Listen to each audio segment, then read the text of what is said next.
بسم الله الرحمن الرحيم. سبحان الذي أسرى بعبده ليلا من المسجد الحرام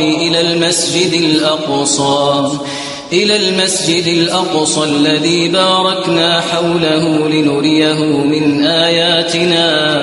إنه هو السميع البصير. وآتينا موسى الكتاب وجعلناه هدى لبني إسرائيل ألا تتخذوا من دوني وكيلا ذرية من حملنا مع نوح إنه كان عبدا شكورا. وقضينا إلى بني إسرائيل في الكتاب لتفسدن في الأرض مرتين ولتعلن علوا كبيرا. فإذا جاء وعد أولاهما بعثنا عليكم عبادا لنا أولي بأس شديد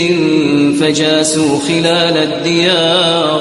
وكان وعدا مفعولا. ثم رددنا لكم الكرة عليهم وأمددناكم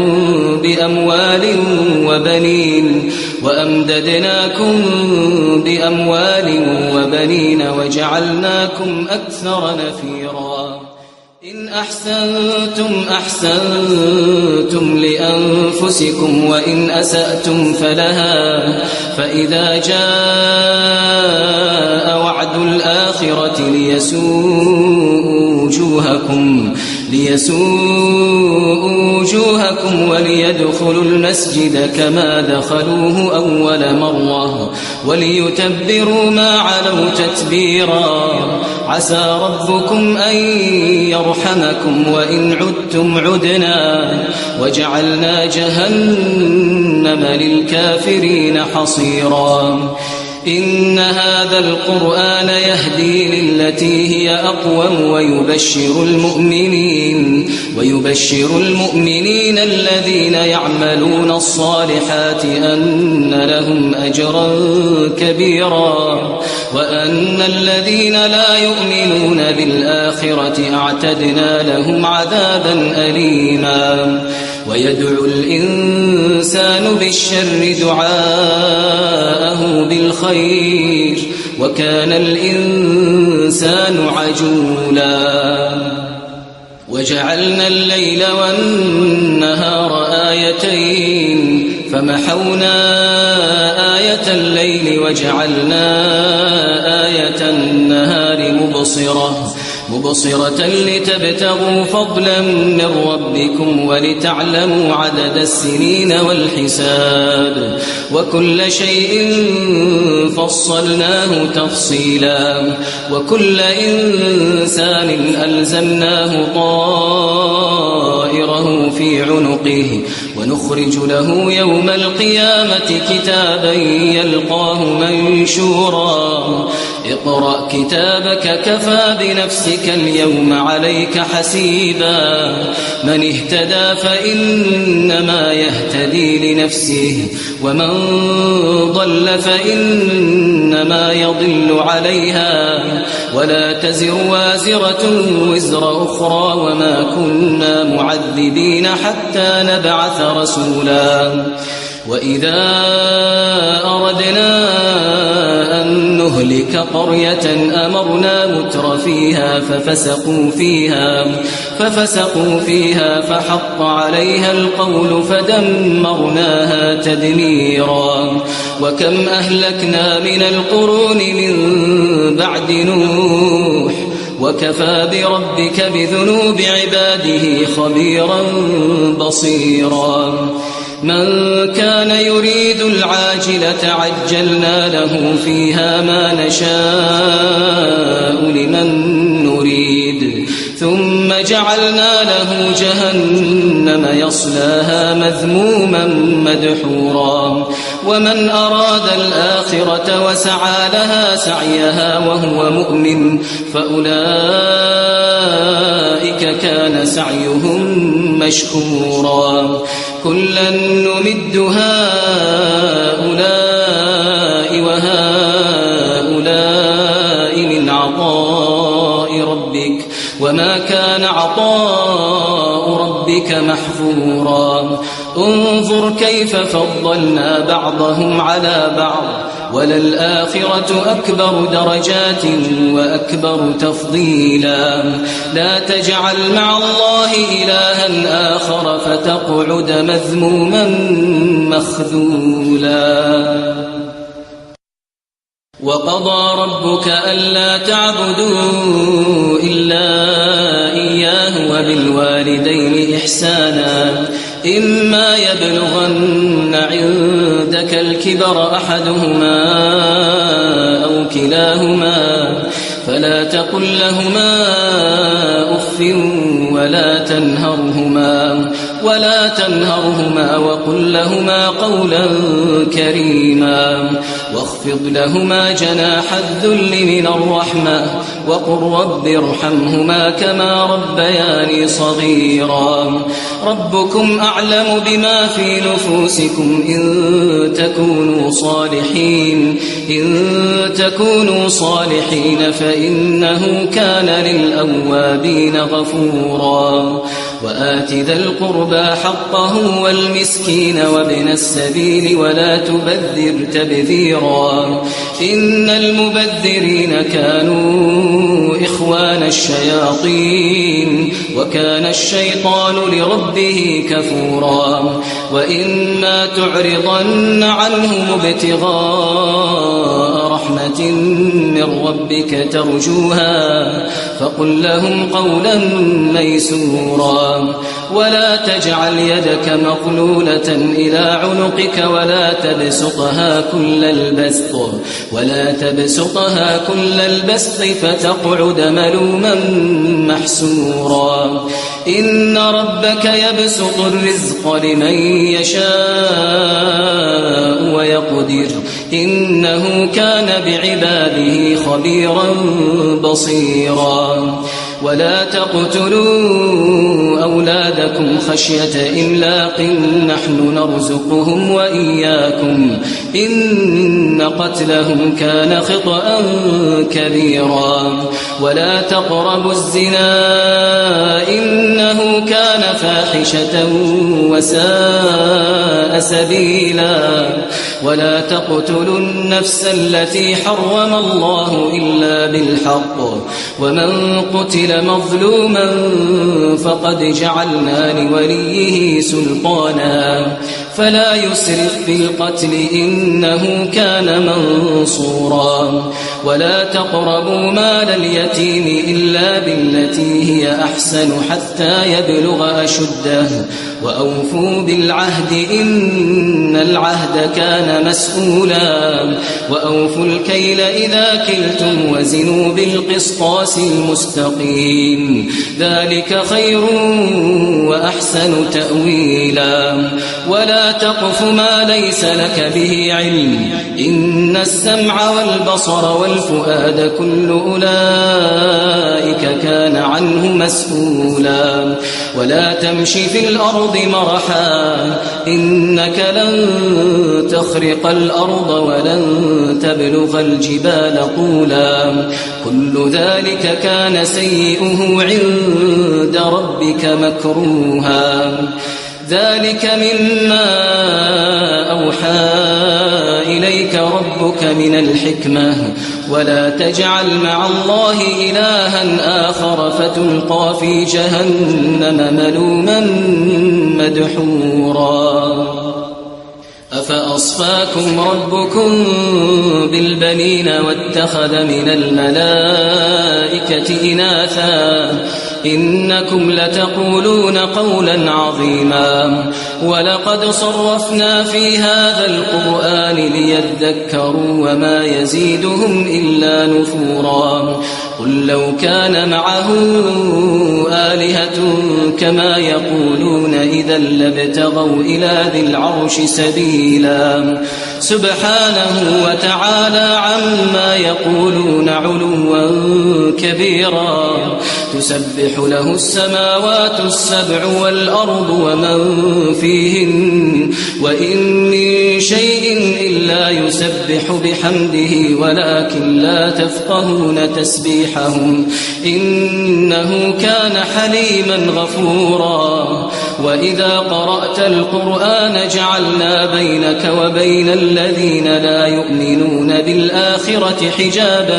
مستورا وجعلنا على قلوبهم أكنة أن يفقهوه وفي آذانهم وقرا وإذا ذكرت ربك في القرآن وحده ولوا على أدبارهم نفورا نحن أعلم بما يستمعون به إذ يستمعون إليك وإذ هم نجوى إذ يقول الظالمون إن تتبعون إلا رجلا مسحورا انظر كيف ضربوا لك الأمثال فضلوا فلا يستطيعون سبيلا وقالوا أئذا كنا عظاما ورفاتا أئنا لمبعوثون خلقا جديدا قل كونوا حجارة أو حديدا أو خلقا مما يكبر في صدوركم فسيقولون من يعيدنا قل الذي فطركم أول مرة فسينغضون إليك رؤوسهم ويقولون متاه قل عسى أن يكون قريبا يوم يدعوكم فتستجيبون بحمده وتظنون إن لبثتم إلا قليلا وقل لعبادي يقولوا التي هي أحسن إن الشيطان ينزغ بينهم إن الشيطان كان للإنسان عدوا مبينا ربكم أعلم بكم إن يشأ يرحمكم أو إن يشأ يعذبكم وما أرسلناك عليهم وكيلا وربك أعلم بمن في السماوات والأرض ولقد فضلنا بعض النبيين على بعض وآتينا داود زبورا قل ادعوا الذين زعمتم من دونه فلا يملكون كشف الضر عنكم ولا تحويلا أولئك الذين يدعون يبتغون إلى ربهم الوسيلة أيهم أقرب ويرجون رحمته ويخافون عذابه إن عذاب ربك كان محذورا وإن من قرية إلا نحن مهلكوها قبل يوم القيامة أو معذبوها عذابا شديدا كان ذلك في الكتاب مسطورا وما منعنا أن نرسل بالآيات إلا أن كذب بها الأولون وآتينا ثمود الناقة مبصرة فظلموا بها وما نرسل بالآيات إلا تخويفا وإذ قلنا لك إن ربك أحاط بالناس وما جعلنا الرؤيا التي أريناك إلا فتنة للناس والشجرة الملعونة في القرآن ونخوفهم فما يزيدهم إلا طغيانا كبيرا وإذ قلنا للملائكة اسجدوا لآدم فسجدوا إلا إبليس قال أأسجد لمن خلقت طينا قال أرأيتك هذا الذي كرمت علي لئن أخرتني إلى لئن أخرتني إلى يوم القيامة لأحتنكن ذريته إلا قليلا قال اذهب فمن تبعك منهم فإن جهنم جزاؤكم جزاء موفورا واستفزز من استطعت منهم بصوتك وأجلب عليهم بخيلك ورجلك وشاركهم في الأموال والأولاد وعدهم وما يعدهم الشيطان إلا غرورا إن عبادي ليس لك عليهم سلطان وكفى بربك وكيلا ربكم الذي يزجي لكم الفلك في البحر لتبتغوا من فضله إنه كان بكم رحيما وإذا مسكم الضر في البحر ضل من تدعون إلا إياه فلما نجاكم إلى البر أعرفتم وكان الإنسان كفورا أفأمنتم أن يخسف بكم جانب البر أو يرسل عليكم حاصبا ثم لا تجدوا لكم وكيلا أم أمنتم أن يعيدكم فيه تارة أخرى فيرسل عليكم قاصفا من الريح فيغرقكم بما كفرتم ثم لا تجدوا لكم علينا به تبيعا ولقد كرمنا بني آدم وحملناهم في البر والبحر ورزقناهم من الطيبات وفضلناهم على كثير ممن خلقنا تفضيلا يوم ندعو كل أناس بإمامهم فمن أوتي كتابه بيمينه فأولئك يقرؤون كتابهم ولا يظلمون فتيلا ومن كان في هذه أعمى فهو في الآخرة أعمى وأضل سبيلا وإن كادوا ليفتنونك عن الذي أوحينا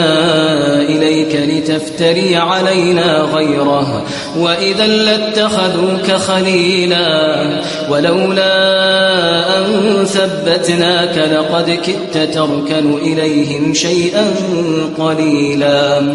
إذا لأذقناك ضعف الحياة وضعف الممات ثم لا تجد لك علينا نصيرا وإن كادوا ليستفزونك من الأرض ليخرجوك منها وإذا لا يلبثون خلافك إلا قليلا سنة من قد أرسلنا قبلك من رسلنا ولا تجد لسنتنا تحويلا أقم الصلاة لدلوك الشمس إلى غسق الليل وقرآن الفجر إن قرآن الفجر كان مشهودا ومن الليل فتهجد به نافلة لك عسى أن يبعثك ربك مقاما محمودا وقل رب أدخلني مدخل صدق وأخرجني مخرج صدق واجعل لي من لدنك سلطانا نصيرا وقل جاء الحق وزهق الباطل إن الباطل كان زهوقا وننزل من القرآن ما هو شفاء ورحمة للمؤمنين ولا يزيد الظالمين إلا خسارا وإذا أنعمنا على الإنسان أعرض ونأى بجانبه وإذا مسه الشر كان يئوسا قل كل يعمل على شاكلته فربكم أعلم بمن هو أهدى سبيلا ويسألونك عن الروح قل الروح من أمر ربي وما أوتيتم من العلم إلا قليلا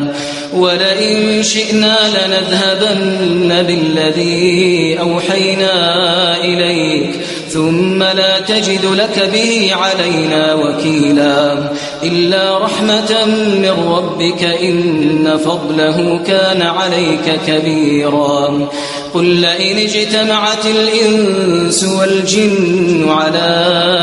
أن يأتوا بمثل هذا القرآن لا يأتون بمثله ولو كان بعضهم لبعض ظهيرا ولقد صرفنا للناس في هذا القرآن من كل مثل فأبى أكثر الناس إلا كفورا وقالوا لن نؤمن لك حتى تفجر لنا من الأرض ينبوعا أو تكون لك جنة من نخيل وعنب فتفجر الأنهار خلالها تفجيرا أو تسقط السماء كما زعمت علينا كسفا أو تأتي بالله والملائكة قبيلا أو يكون لك بيت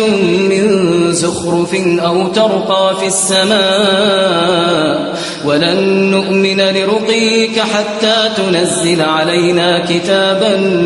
نقرأه قل سبحان ربي هل كنت إلا بشرا رسولا وما منع الناس أن يؤمنوا إذ جاءهم الهدى إلا أن قالوا أبعث الله بشرا رسولا قل لو كان في الأرض ملائكة يمشون مطمئنين لنزلنا عليهم من السماء ملكا رسولا قل كفى بالله شهيدا بيني وبينكم إنه كان بعباده خبيرا بصيرا ومن يهد الله فهو المهتد ومن يضلل فلن تجد لهم أولياء من دونه ونحشرهم يوم القيامة على وجوههم عميا وبكما وصما مأواهم جهنم كلما خبت زدناهم سعيرا ذلك جزاؤهم بأنهم كفروا بآياتنا وقالوا أئذا كنا عظاما ورفاتا أئنا لمبعوثون خلقا جديدا أولم يروا أن الله الذي خلق السماوات والأرض قادر على أن يخلق مثلهم وجعل لهم أجلا لا ريب فيه فأبى الظالمون إلا كفورا قل لو أنتم تملكون خزائن رحمة ربي إذا لأمسكتم خشية الإنفاق وكان الإنسان قتورا ولقد آتينا موسى 9 آيات بينات فاسأل بني إسرائيل إذ جاءهم فقال له فرعون إني لأظنك يا موسى مسحورا قال لقد علمت ما أنزل هؤلاء إلا رب السماوات والأرض بصائر وإني لأظنك يا فرعون مثبورا فأراد أن يستفزهم من الأرض فأغرقناه ومن معه جميعا وقلنا من بعده لبني إسرائيل اسكنوا الأرض فإذا جاء وعد الآخرة جئنا بكم لفيفا وبالحق أنزلناه وبالحق نزل وما أرسلناك إلا مبشرا ونذيرا وقرآنا فرقناه لتقرأه على الناس على مكث ونزلناه تنزيلا قل آمنوا به أو لا تؤمنوا إن الذين أوتوا العلم من قبله إذا يتلى عليهم يخرون للأذقان سجدا ويقولون سبحان ربنا إن كان وعد ربنا لمفعولا ويخرون للأذقان يبكون ويزيدهم خشوعا قل ادعوا الله أو ادعوا الرحمن أيما تدعوا فله الأسماء الحسنى ولا تجهر بصلاتك ولا تخافت بها وابتغ بين ذلك سبيلا وقل الحمد لله الذي لم يتخذ ولدا ولم يكن له شريك في الملك ولم يكن له ولي من الذل وكبره تكبيرا